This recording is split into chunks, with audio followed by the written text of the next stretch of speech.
Hatred and jealousy are two very dangerous emotions. And you know what they say? Two's company, but three's a crowd.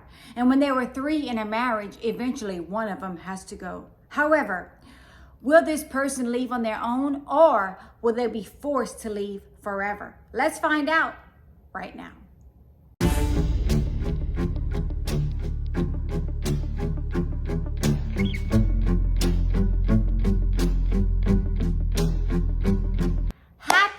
Wednesday, my Cajun cuties. Yes, it's me, Anne Marie, aka the Cajun Crime Queen from Carencro, Louisiana. Cajun born, Cajun bred, and when I die, I'll be Cajun dead. I hope after this video that you like, subscribe, and comment, and don't forget to press on that notification bell so you never miss a video from me, Anne Marie. I hope you have a beverage. I hope you have a snuggle partner or a snuggle fur partner. Those are the best, and you're ready to hear a true crime story with yours truly. And as always, I want to know, are y'all drinking that water? Are y'all staying hydrated? Are y'all getting those tickers up? Remember, just a quick 20-30 minute walk, especially first thing in the morning, get those endorphins up, and you are going to have an amazing, wonderful day, I promise you. And as always, I want to thank all of you for joining me tonight on this Wicked Wednesday while we discuss another true crime case. Today, we are going to be discussing a case that has to do with jealousy. Jealousy is a very dangerous thing to feel. And I've always said that jealousy is a horrible thing to feel for someone else. We have all been envious of someone. We have all wanted something or someone that someone else has. And jealousy can lead you to do very dangerous, vicious, horrible things such as stalking, harassing, and even murder. And in this case, jealousy led to the murder of a beautiful, loving mother named Heather. Heather Lynn Hodges was born on February 8, 1969 in Wheat Ridge, Colorado to her parents, William and Linda. Heather had one sister named Wendy, and everyone that describes Heather says that she was loving, sweet, compassionate, and always made everyone feel extra special. In 1987, Heather started college at the University of Northern Colorado, where she met her husband, Ignacio Ig GARAUS. On July 27, 1991, Heather and Ig were married, and that is when they moved to Greeley, Colorado. Ig was an undercover cop, and Heather was a teller at a bank. They loved each other so much, and they felt so much love for each other that on May 20th, 1997, they welcomed their first and only child, Victoria Shea GARAUS. Everyone says that Heather was a loving, sweet, and compassionate mother, and motherhood just looked fantastic on Heather. 2003 was a very hard year for Heather GARAUS, as she lost both her parents that year. I could not imagine losing my parents. I speak to my parents every single day, and my heart goes out to anyone that has lost their parents. I can't even imagine that happening. And just think that Heather lost both her parents in a matter of months the same year. Heather grew into a deep, dark depression and was always crying. She would get home from work and go straight to her room and would sit there and cry, which is totally understandable. And around this time, Ig started to feel very rejected and unloved. His marriage started to fall apart. And he says that he just didn't feel the same with Heather around this time. And I'm gonna pause right there. The only thing that Ig should have been doing at this time was being supportive towards his wife, Heather. She had just lost both her parents. He shouldn't have been worried about himself. He should have been worried about taking care of his wife and his family and being there for Heather. Should have been his number one priority, is his wife. And Heather told Ig on several different occasions, if you ever cheat on me, I will leave you in a flash.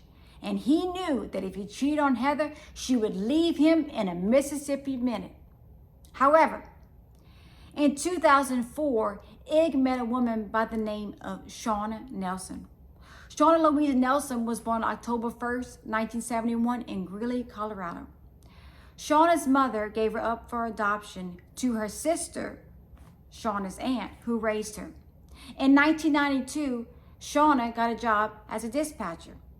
That same year, she met a lady named Michelle who she would later become friends with. And y'all remember that name, Michelle, because Michelle is going to come up a lot in this case. And Michelle and SHAWNA were not friends at first, but became extremely good friends towards the end. SHAWNA was first married to a man named Chris, but later divorced him in 1995. And in 1996, she married Sheriff Deputy Ken Nelson. They have 2 children, Dylan and Jordan. It was said that SHAWNA Nelson was known to have several affairs around the department. And when she would have these affairs, that she would become extremely possessive and obsessed with these people and hated their partners. She just wanted to be with that person and that person only. And it was also said that Ken Nelson started having an affair with a woman. And when SHAWNA Nelson found out that her husband was having an affair, that she called up that woman and threatened to hurt that woman's animals. Now, who does that? That is one crazy thing to do. In the spring of 2004, SHAWNA met Ignacio GARAUS, aka Ig. And SHAWNA said they started flirting over the radio. They would have these long conversations about how troubled both their marriages were. They became extremely close friends. In July of 2004, Ig and SHAWNA became intimate with each other.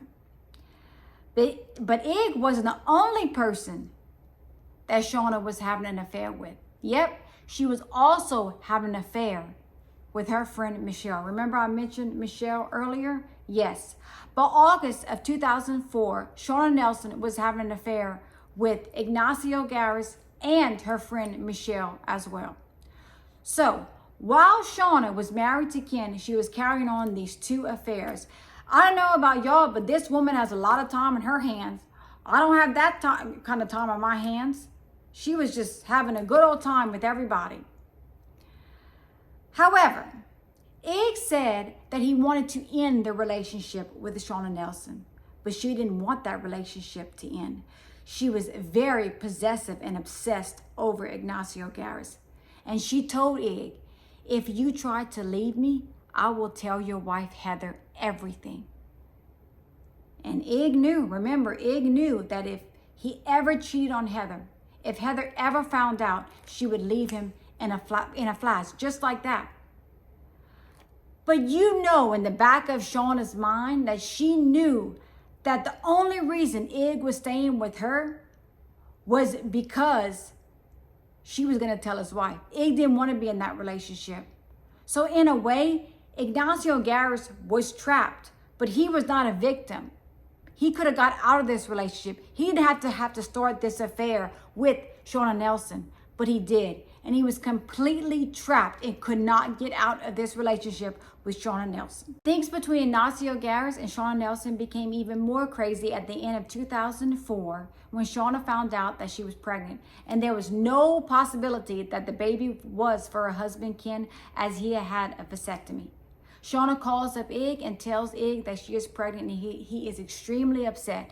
He says, you can't do this to me. I'm going to lose half my retirement. I'm going to be a part-time parent. I'm going to be thrown out of my house. I'm going to have to live in a 1-bedroom apartment. You have to end this pregnancy. And even though SHAWNA did not want to end the pregnancy, she ended her pregnancy because of Ig. SHAWNA's husband, Ken Nelson, knew nothing about the affair between his wife, SHAWNA, and Ignacio GARAUS until one day he found a journal. And inside of this journal that belonged to SHAWNA were details about the affair between Ignacio GARAUS and SHAWNA Nelson. Ken told SHAWNA to leave the house, and he filed for divorce. And that is when SHAWNA Nelson left and got a tattoo of Ignacio GARAUS' name on her body. Now, this to me sounds a little crazy because SHAWNA is still married to Ken Nelson at the time, and she is not with Ignacio GARAUS. So she leaves her husband and gets a married man's name tattooed on her body. That just sounds a little bit crazy, in my opinion. Ignacio GARAUS and SHAWNA Nelson continue seeing each other. And guess what? In the summer of 2005, SHAWNA Nelson finds out that she is pregnant once again with Ig's baby.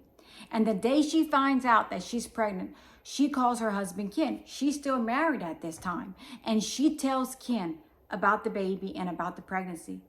And Ken says, don't terminate this pregnancy. I'm going to be there for you. Let's raise this baby together.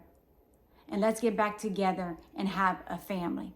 Ken sounds like a very good guy. And he wants to be a family with SHAWNA once again. SHAWNA agrees and they stop the divorce. She moves back in with Ken. And in the spring of 2006, SHAWNA gives birth to a baby boy that she names Christian. She tells Ken that Ig's going to come to the hospital to see his son. Ken leaves the hospital. Ig comes over, sees his son. However, he tells SHAWNA that he thinks it's best that Ken raises the baby, not him. Rumors start spreading around that baby Christian is for Ignacio GARAUS, not Ken Nelson. And guess who found out about those rumors? Yes, Ignacio GARAUS' wife, Heather GARAUS. And when Heather found out, she confronted Ig. And she told Ig, I want to know what's going on. You need to tell me what's going on. Ig said, that's not the case. You can call Ken up and ask him, that's his baby. You can call SHAWNA and ask her. We are just friends. We are not having an affair. And get this, SHAWNA even calls Heather at her work and tells Heather, we are not having an affair. This is Ken's baby. I promise you nothing is going on between Ig and I. We are just friends. But of course, that wasn't the case. Christian was Ig's baby, and everyone knew except Heather GARAUS, which is very crazy to me that Heather was in the dark. Heather knew nothing about the affair until one night when she woke up in the middle of the night and her husband, Ignacio GARAUS, wasn't there. Heather GARAUS calls up her husband Ig and says, where are you? Ig rushes home, and that is when he tells his wife Heather everything. He confesses the entire affair, even tells his wife Heather that SHAWNA's baby is definitely his baby. Heather is extremely upset and tells Ig that their marriage is over and done with. She says, I'm taking Victoria and I'm going to my sister Wendy's house. The next morning, Heather wakes up and says to herself, I need to speak to my husband. We need to work out our marriage. We need to make sure to fix our marriage for our sweet little girl, Victoria. We need to make this work for her. Ig and Heather have a long conversation and they decide to work out their marriage. However, Heather says that Ig needs to do 3 things for this marriage to work. Number 1, get an STD test. Number 2, go to therapy. And number 3, and definitely number 3, is to end his relationship with SHAWNA Nelson. And Ignacio gladly said yes to all 3. He wanted the relationship to end between he and SHAWNA, and he wanted to work out his marriage with his wife, Heather. In front of Heather, Ig picks up the phone and calls SHAWNA and tells SHAWNA, I don't want a relationship with you anymore. I want to be with my wife, and I want you to leave me and my family alone, and hangs up the phone. SHAWNA Nelson said it was like a 17-second conversation, like, thanks for 3 years and a baby, bye. And around this time, SHAWNA Nelson becomes extremely enraged and starts harassing Heather. She sends pictures of baby Christian to Heather saying, Ig's flesh and blood. She sends texts like, anytime, any place, calling her a psycho bee, just going on and on harassing Heather GARAUS. Even goes to the point of bringing baby Christian into the bank where Heather works, showing off baby Christian to everyone, making sure that Heather sees. And Heather couldn't figure out why this was happening. She said to herself, I feel like the other woman. I am Ig's wife. I am the mother of his child as well. Why is she making fun of me? SHAWNA would laugh at Heather when she would see her, call her names, make fun of her. And she just couldn't figure out why this was going on. Why SHAWNA Nelson just couldn't let go and let her and Ig have the marriage that they want and that they deserve. Shauna Nelson sends a text message to Ignacio Garraus saying, I loved you, I trusted you, you effed me, I'm living every day in hell, be prepared. Now, in my opinion, that sounds like a threat. However, Shauna Nelson claims that she meant be prepared to be broke, be prepared to pay child support. Shauna Nelson did not stop harassing Ig and Heather, so they went to a lawyer and had a lawyer draw up a letter, and the letter says for Shauna to stop harassing Heather and Ig. But Shauna Nelson does not stop the harassment. Ig and Heather were so afraid that they cleaned out their garage so they could put their vehicles in the garage because they were worried that Shauna would drive by and slash their tires. That is the most harm that Ig and Heather thought Shauna would do to them. However, one day, all the phone calls, all the text messages just stopped. Completely stopped. But it was far from over. On a freezing night on January 23rd, 2007, Heather Garraus and her co-workers are leaving the bank around 6:15. They are all walking to their cars when a person in an all-black Halloween costume approaches them, looks at Heather and says, you ruined my life, get on your knees. Everyone froze and Heather dropped to her knees with her hands up.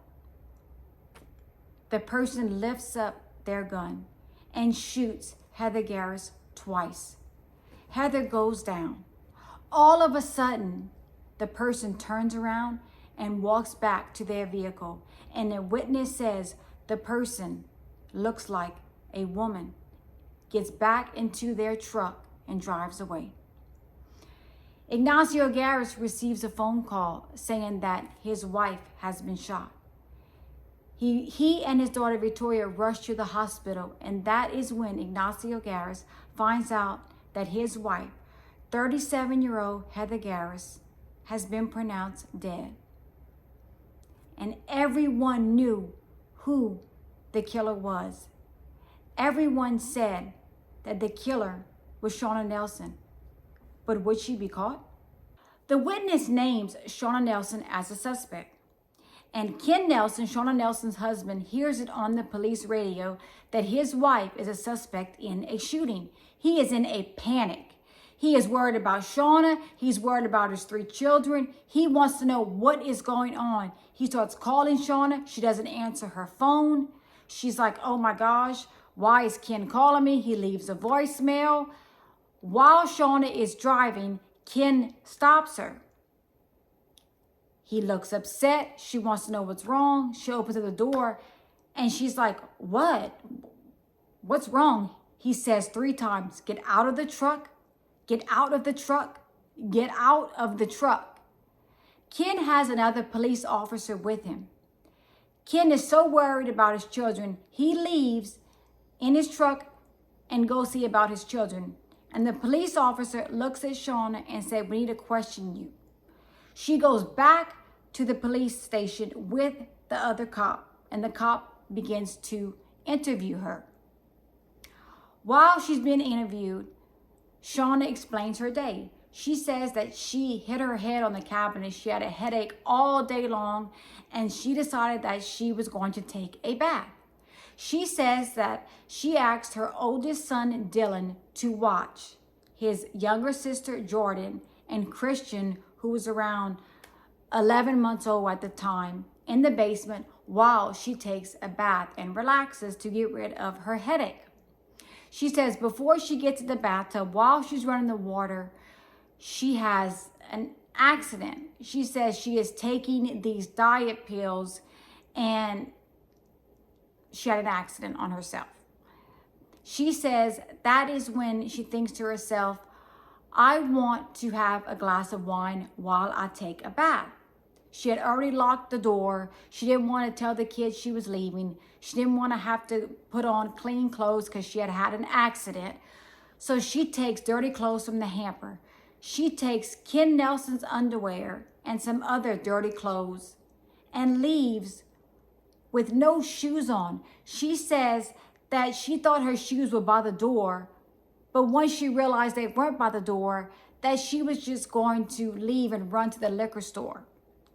She says it was around 6:05 when she left to go to the liquor store, and she didn't want Ken to know that she was leaving to go somewhere and that she was leaving the kids alone. So she thought when Ken kept calling her that he had found out that she had left the kids alone, that she was nowhere near where Heather GARAUS was shot. And get this, when the cops asked her, well, where's the liquor? She says when she arrived at the liquor store, she realized she forgot her purse. So you mean to tell me in the middle of January in Colorado, this ain't Louisiana where it's 80 degrees over here and my hair looks like cotton candy and we walk outside in January and we're dying of heat. This is Colorado where it's freezing and snowing. You're going to go somewhere with no shoes on? You're going to leave your purse? She says the reason why she took Ken's truck instead of her expedition because of the way it was parked. She didn't want to back out with her expedition and hit Ken's truck. So she just took Ken's truck. The whole thing to me sounds fishy. The entire thing. While police are looking around the area, they find black shoes with a white sole. The same kind of shoes the witness said the shooter had on when they shot Heather GARAUS. They find these shoes and it's a size 10 and SHAWNA wears a size 8. One shoe's here, one shoe's there. Looks like they were thrown from a vehicle. And get this, y'all. Inside of the shoes was SHAWNA Nelson's DNA. She says she's never seen those shoes in her life. She don't know where they came from. No clue, right? No clue. Why would these shoes being thrown out of the vehicle? In my opinion, I believe that SHAWNA Nelson purchased these shoes, made these shoes look like they were for a men's size 10 and not a women's size 8 to make it look like someone else committed this murder because those were not her shoes. What she didn't realize was her DNA was going to be inside of the shoes. One was thrown here and one was thrown there. While the police are searching Ken Nelson's truck, the same truck SHAWNA Nelson is in the night of the shooting, they find underneath the seat a black Halloween mask and robe. The same kind of mask and robe the witnesses described at the time of the shooting. They also test SHAWNA Nelson for gunshot residue, and SHAWNA Nelson tests positive for gunshot residue on her hands, her face, her sweatpants, her cap. They also find gunshot residue in the interior of the truck. And also, Ken Nelson's tire tracks are the exact match of the tire tracks left at the scene of the shooting. They said there was even a rock lodged in one of the tires, and the groove was the same groove match. Everything pointed to Ken Nelson's truck. Everything pointed to SHAWNA Nelson driving the truck. And just 3 days after the murder, on January 26, 2007, SHAWNA Nelson is arrested and charged with the murder of Heather GARAUS. SHAWNA Nelson denied everything. She says she was nowhere near the bank where Heather GARAUS was shot, and she says that she did not commit this murder. SHAWNA Nelson goes on trial. The trial lasts 10 days, and it takes a jury only 5 hours to convict SHAWNA Nelson for the first-degree murder of Heather GARAUS. SHAWNA Nelson is sentenced to life in prison without the possibility of parole. Ken Nelson, SHAWNA Nelson's husband, is raising all 3 of the children. And my heart goes out to both families. And another tragedy hit the GARAUS family just 8 years later in March of 2015, when Ig and Heather's only daughter, Victoria Shea GARAUS, was killed in a car accident. She was only 17 at the time. My heart goes out to Heather's family, to Ig's family, to SHAWNA Nelson's family, because those 3 little children of SHAWNA Nelson did not deserve to be left without a mother. Shauna Nelson committed this crime. In my opinion, she is 100% guilty. And now those 3 children do not have a mother. Their mother is sitting in jail. Shauna Nelson did not have to commit this crime, but she was so jealous of Heather GARAUS, and all she wanted was to be with Ig. And the only way she thought she could be with Ig was to murder Heather GARAUS. In my opinion, Ken Nelson sounds like a good guy. He was willing to take his wife back. He was willing to raise a baby that wasn't his. But Shauna Nelson didn't want that. She was filled with rage. She was filled with jealousy. All she wanted to do was to forget about everything and to be with one person and one person only, and that was Ig. And now she is sitting in jail for the rest of her life where she needs to be. My final thought, I always give y'all my final thought. And my final thought, as I was researching this case, I realized one thing and one thing only. The phrase love is blind is 100% true. I learned that for the very first time while I was reviewing and researching this case. And the reason why I'm saying that is because when Shauna Nelson committed this crime, the only thing that was on her mind was how to be with Ig. She forgot about her children, her husband, Heather GARAUS, Victoria GARAUS. She forgot everything. She thought this murder was going to be planned out by purchasing the shoes, using Ken's truck, using his clothes, a Halloween mask, all these things. She didn't think it out because she was so in love. But she wasn't in love. I think she was blinded. I think she didn't know at the time what was going through her head. She was so filled with all this jealousy and hatred. She didn't know what to do with herself. Then reality set in and all the evidence started pointing to Shauna Nelson. She didn't realize that there's no such thing as the perfect murder. She was blinded by love. And I want all of y'all to remember that be happy with who you are. Be happy with the way you are. Don't be envious of someone. I know it's hard. I've been in that situation where you want something someone else has or someone. But you have to be happy with what you have because you are special and you are the only one of your kind. And if somebody doesn't want you, that's their loss, not yours. Keep moving, keep walking. Life goes on. I want all of y'all to know how special all of you are. I hope you enjoyed today's video. I hope that you like, subscribe, and comment. And don't forget to press on the notification bell so you never miss a video from me, Anne-Marie. And as always, stay safe, always be aware of your surroundings, and always know that I'm here for you. And again, thank you. And for you, I am truly grateful. I love all of y'all, and I will see y'all tomorrow night with another video. Bye.